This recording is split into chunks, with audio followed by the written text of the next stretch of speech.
Mensajes positivos. En este día en la lectura se hace referencia a Jonás, un personaje del Antiguo Testamento muy especial. Y con él se habla sobre la infinita misericordia de Dios. Y esa es una línea más para que trabajemos la Cuaresma, la misericordia hacia el prójimo. Empieza el libro diciendo que la palabra del Señor se dirigió a Jonás, hijo de Amitai, mandándolo a Nínive, para que predicara esa ciudad y él la salvara.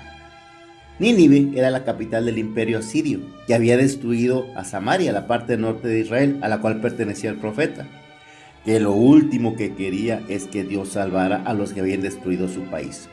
Y en lugar de escuchar el llamado de Yahvé, agarra un barco y se va a Tarsis, al lado contrario. Pero el Señor mandó un fuerte viento sobre el mar, una gran tempestad. Los marineros se dieron cuenta que eso era algo sobrenatural y echaron suertes para ver de quién era la culpa. Y la suerte recayó en Jonás. Cuando le preguntaron qué era y que por qué pasaba esto, él les platicó la historia y se dieron cuenta que huía de Dios. Preguntó qué podían hacer. Dijo: arrójenme por la borda. Ellos intentaron salvar el barco, pero cuando no pudieron, pues lo arrojaron por la borda. Y entonces Dios hizo que un gran pez se tragara a Jonás. Y permaneció en el vientre del pez 3 días y 3 noches. Ahí hace una oración a Dios, el cual ordena al pez que lo vomite en tierra firme. Una vez más, la palabra del Señor fue dirigida a Jonás. Parte ahora mismo hacia Nínive, la gran ciudad, y anuncia el mensaje que yo te indicaré. Y ahora sí, Jonás no se resiste y va y predica. Dentro de 40 días, Nínive será destruida. Y dice el texto que los ninivitas que creyeron en Dios decretaron un ayuno, se hicieron con ropa de penitencia desde el más grande hasta el más pequeño. El rey mismo ordenó que hasta los animales hicieran penitencia. Y al ver esto que ellos se habían hecho, Dios se arrepintió de las amenazas que les había hecho y no las cumplió. Dice el texto: Jonás se disgustó mucho y se quedó muy enojado. Dijo al Señor: ¿no ocurre acaso lo que yo decía cuando no estaba en mi país? Por eso traté de ir a Tarsis lo antes posible. Yo sabía que tú eres un Dios bondadoso y compasivo y lento para enojarte, de gran misericordia, que te arrepientes del mal con que amenazas. Ahora, quítame la vida porque prefiero morir antes que seguir viviendo. Jonás mantuvo la esperanza de que Dios destruyera la ciudad, se subió a un monte y se quedó ahí para ver qué pasaba. Entonces el Señor hizo crecer ahí una planta de ricino que se levantó por encima de Jonás para darle sombra. Y Jonás se puso muy contento al recibir esa sombra. Pero al amanecer del día siguiente, Dios mandó un gusano a comerse la raíz del ricino, el cual se secó. Cuando salió el sol, Dios hizo soplar un sofocante viento del este. El sol golpeó la cabeza de Jonás, ese se sintió desvanecer. Entonces se deseó la muerte diciendo: prefiero morir antes que seguir viviendo. Dios le dijo entonces a Jonás: ¿te parece que tienes razón en enojarte por ese ricino? Y él respondió: sí, tengo razón para estar enojado hasta la muerte. El Señor le replicó: tú te conmueves por ese ricino, que no te ha costado ningún trabajo, que tú no has hecho crecer, que ha brotado en una noche y en una noche se secó. Y yo, no me voy a conmover por Nínive, la gran ciudad, donde habitan más de 120,000 seres humanos que no saben distinguir el bien del mal, y donde hay también una gran cantidad de animales. De esta manera concluye el libro. Este libro, más que reflejar una verdad histórica, es un midrash, una historia inventada para dar un mensaje. Y el mensaje es la infinita misericordia de Dios. En ese tiempo los dioses eran nacionales.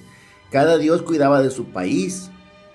Y aquí se empieza a perfilar la visión de este Dios que es Dios de todo. Podemos decir que aquí es un atisbo del catolicismo, de la universalidad de Dios. La actitud del profeta es la de todo judío, o la de cualquiera que ve solamente a su grupito y rechaza a todos los demás. Y aquí vemos una imagen maravillosa de Dios, que trata de hacer comprender a Jonás el porqué de su actitud. Yo creo que en nuestra vida todos tenemos un Nínive, alguien que nos ha hecho daño, que nos ha lastimado, que nos ha herido, alguien a la que le tenemos rencor, alguien que si tuviéramos oportunidad de hacerle mal se lo haríamos. Imagínate que Dios te mande a hacerle el bien a esta persona. Pues no te lo imagines porque Dios ya te lo mandó. Dice Lucas 6, 31 al 35. Hagan por los demás lo que quieren que ellos hagan por ustedes.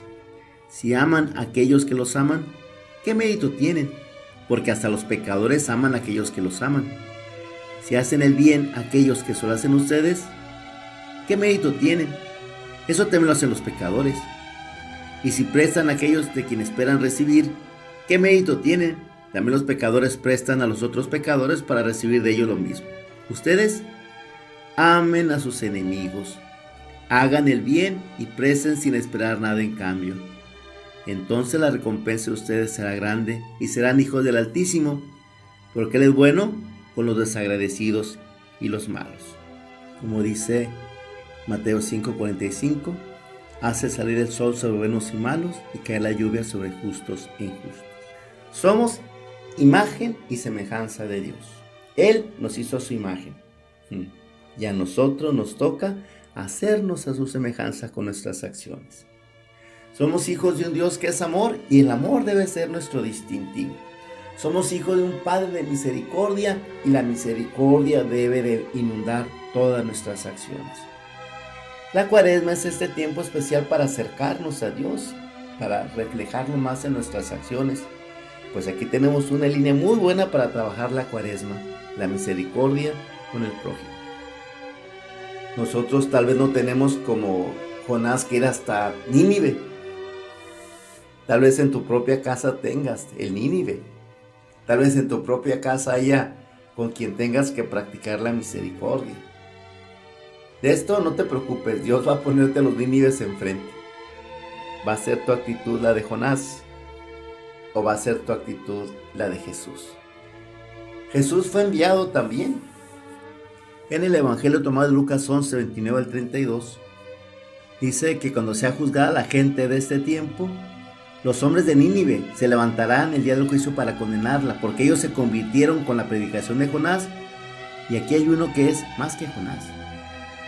Y él va a predicar el amor y la misericordia. Jesús no dijo no, Jesús dijo sí. ¿Y tú? ¿Qué vas a decir? Pues ya tienes un buen punto para reflexionar. ¿Cuántos Nínives hay a tu alrededor a los que tú rechazas y a los que incluso odias? Y está el llamado de Dios a que vayas a ese Nínive a predicar. Te repito, ¿vas a ser como Jonás o vas a ser como Jesús? Mensajes positivos.